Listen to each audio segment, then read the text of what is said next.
and however it may be. I don't know if this thing just started over. It looked like it just started over.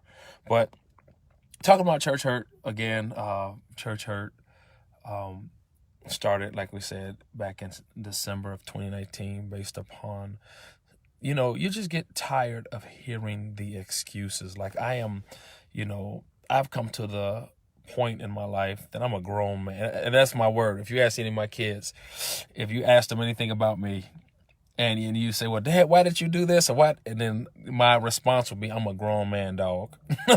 So I've come to the point in my life that I'm a grown man, dog. And one should not have to make excuses concerning the church, why they don't come to church, why you're not affiliated with a church, or why you left a church, or whatever it may be.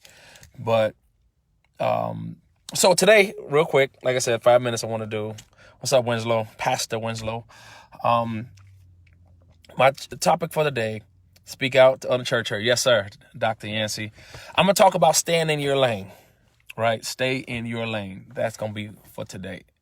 You have an assignment. You have a purpose. You have a responsibility to go into the church or to go wherever you worship or choose to believe in and be the absolute best that you can be. It's your responsibility. Why do something and not give it your all? Why do something and not give it your absolute best? Why do something and not be wholehearted into it? You need to do your best, and you need to stay in your lane.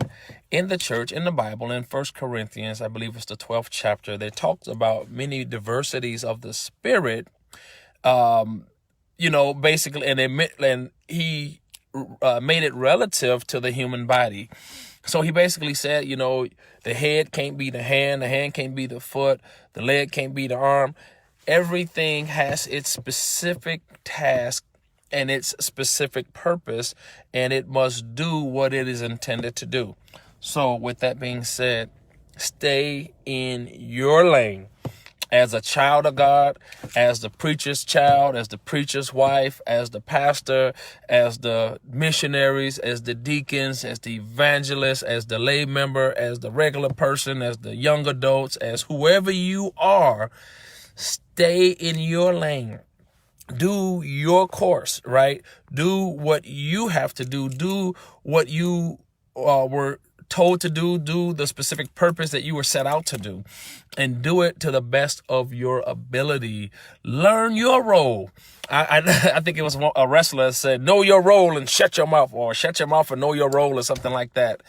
If we did that as children of God, do you know how much better off we would be? We would be in a lot better position if we knew our role and we did what we had to do that was according to the word of God and the scriptures of the Most High God. So with that being said, I mean, you can even think about the songwriter. The songwriter said, sweep around your own front door before you try to sweep around mine. We have to stay in our lane as saints of God. You are the kitchen person, but you want to, you want to preach the gospel of God. You want to lead the choir. You want to do.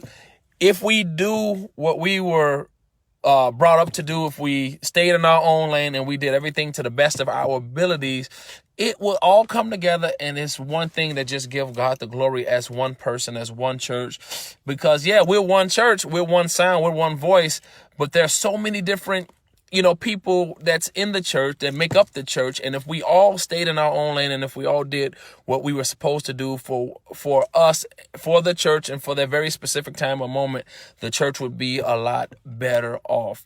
So don't be upset. Don't use that as a reason to fall away from the church. I want to pray for all of those that are out there during this pandemic. There's a lot of success stories. I want to thank God for that. We've been praying. We've been praying at the 6 o'clock hour. We've been praying at the 9 o'clock hour, 773-88-SAINT every single day. And I've known so many people to have been greatly healed from this COVID-19, and it's because of prayer. And I believe that. I believe you have to put your faith in something, and you have to believe in something and know that God will bless us. So with that being said, get in a good Bible-based church, read, pray, and trust God. No matter if you believe, trust, just pray and ask God and try to seek him for yourself so that you can too be a believer of the Spirit of God. And that's all I'm going to say. I want to say a whole bunch of other stuff, but I don't have time. I got about a good 20 minutes, and I'm about to do the Sunday school lesson on Esther, the 7th chapter at the 10th verse on the Faith Place Chicago. So God bless you. God keep you. Continue to pray for me.